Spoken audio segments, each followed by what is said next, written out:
I know they call him P. Diddy, but I don't think that warrants that he got a Puff piece of a trial, you know? Like, Puff is enough. So as we're all aware, this has happened from the get-go, from this man being arrested, from this man's trial, from the way that trial has been expedited. There's been so many things to tell me that this is fake. It's bogus. It's a scam.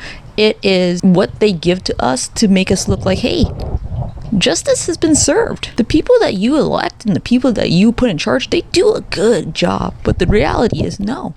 Because I'm going to tell you, looking at this case, when you look into the details, it's actually a weak case. So you're wondering why the prosecution, if you have a 97% success rate of an indictment, would pick such a weak case. Because there's a lot of interesting things. If you want to go after a racketeering conspiracy, why isn't Clive Owen? Oh, I'm not going to record that again, but Clive Davis, there's a picture of him. Clive Davis. I know I keep saying Owen, ignore that.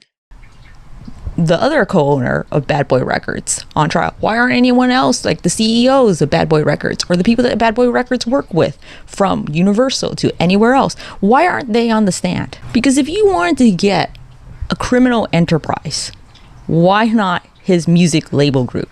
Why was no one on the stand? Why was it just the victims? Why was it just them? Why was it not anyone talking about how complicit the music industry is to all of this? And if not the music industry, specifically Bad Boy Records, why did we not have any person that worked at Bad Boy Records? Because it's being framed as, oh, this is just Diddy because he's rich, so he hired a bunch of people and they did his bidding for him. But the reality is that a music industry company, a bigger one, associated with Clive Owen, is complicit in this, and no one was interviewed for that. No one was talked about in the prosecution. No evidence was brought about that. That's really suspicious. You did get testimony that said that they did email them and would fire them or do stuff in reaction to how Diddy reacted.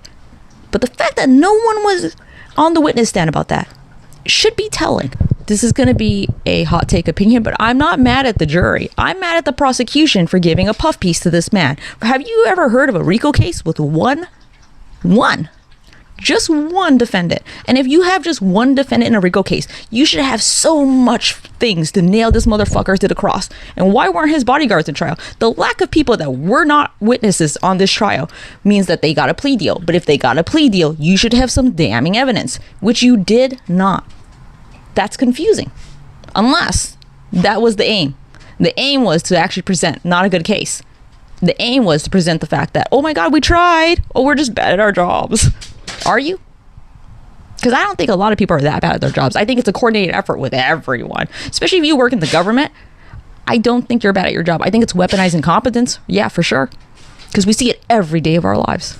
I do apologize for the lack of the second part 2 video about where your influencers are getting their sources or information from. But to be quite honest with you, I got quite disillusioned with this entire process. I lied. I actually recorded it. So it's actually going to be uploaded right after this video.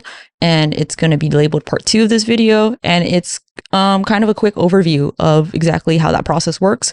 And a deeper dive on that will go further in the future sometime. When these videos get made, I got to keep the momentum going and do them as I feel them. So I apologize and see you soon. If you like this video, there's going to be more parts about how all this is bullshit, because it was.